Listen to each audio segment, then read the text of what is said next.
Assalamualaikum anak ibu suci yang soleh dan soleha. Yuk sebelum kita belajar, kita berdoa terlebih dahulu. Berdoa sebelum belajar. Bismillahirrohmanirrohim. Raditu billahi robba wabil islami dina wabi Muhammadin nabiyya wa rasula.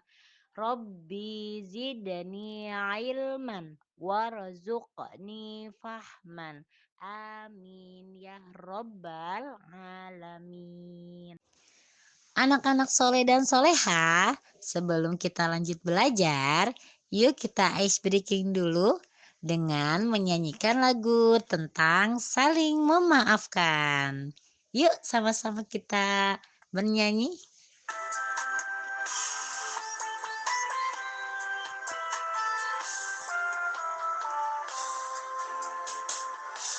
Ayo kawan saling memaafkan. Aku salah, kamu memaafkan. Kamu salah, aku memaafkan. Saling memaafkan, ciptakan perdamaian. Ayo kawan saling memaafkan. Aku salah, kamu memaafkan. Kamu salah, aku memaafkan. Saling memaafkan, ciptakan perdamaian.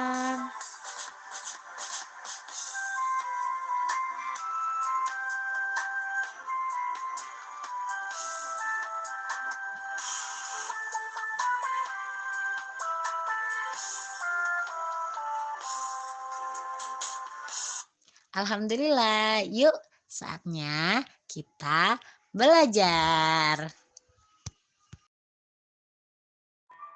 Setiap manusia pasti pernah berbuat salah kepada orang lain.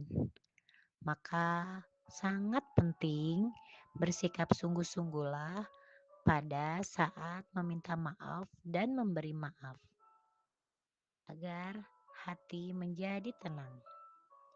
Rasulullah Shallallahu Alaihi Wasallam bersabda, jika kalian berbuat sesuatu kebaikan atau menyembunyikan atau memaafkan suatu kesalahan orang lain, maka sesungguhnya Allah Maha Pemaaf lagi Maha Kuasa. Hadis riwayat Al-Bukhari. Pembahasan kita kali ini yaitu tentang hidup damai dengan saling memaafkan. Nah, pengertian maaf dan memaafkan. Kata maaf dalam Al-Quran disebut al-afu. Al-afu artinya menghapus.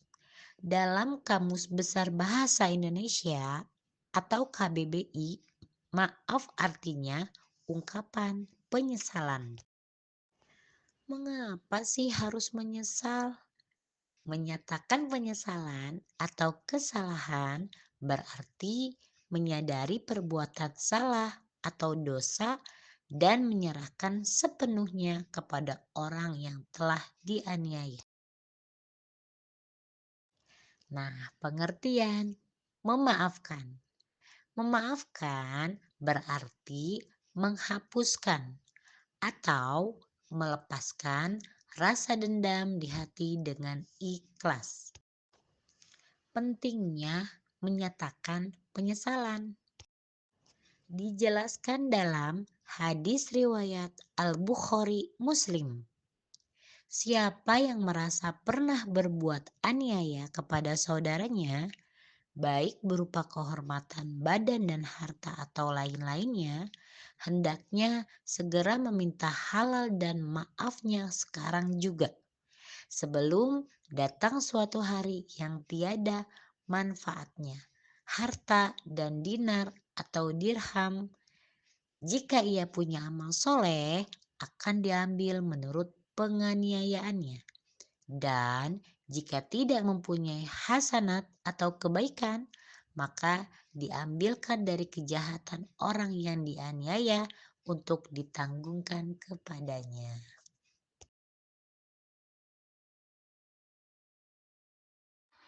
Betulkah menyatakan penyesalan lebih mudah daripada memberi maaf atau memaafkan? Menyatakan penyesalan atas kesalahan membutuhkan jiwa kesatria, berani berbuat, berani bertanggung jawab.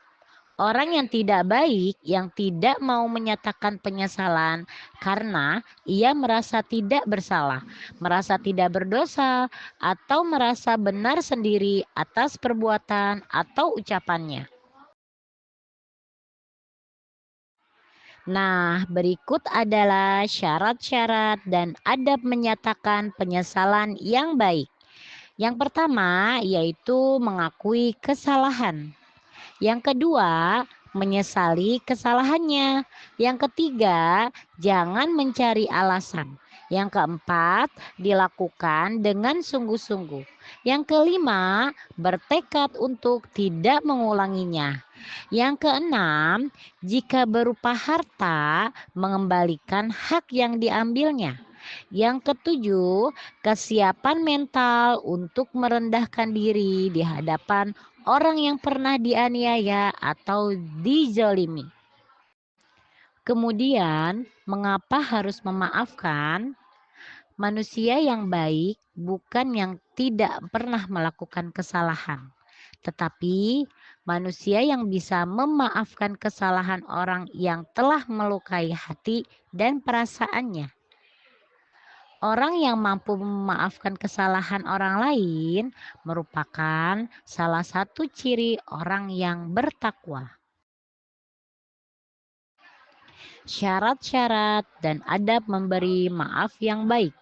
Yang pertama, ikhlas karena Allah Subhanahu wa Ta'ala. Yang kedua, melepaskan hak membalas. Yang ketiga, tidak menuntut denda atau syarat.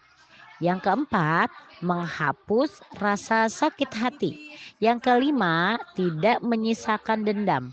Yang keenam, menghilangkan amarah. Hikmah menyatakan penyesalan dan memaafkan. Yang pertama, dimuliakan oleh Allah Subhanahu wa Ta'ala. Yang kedua, mendapatkan pahala melebihi pahala sedekah. Yang ketiga, telah meneladani Rasulullah Shallallahu Alaihi Wasallam. Nah, ingat ya, jadilah kalian orang yang berani menyatakan penyesalan. Jika bersalah, harus berlapang dadalah untuk memaafkan orang yang telah menyakiti hati dengan kejahatannya. Mudah-mudahan kita bisa menjadi orang yang pemaaf.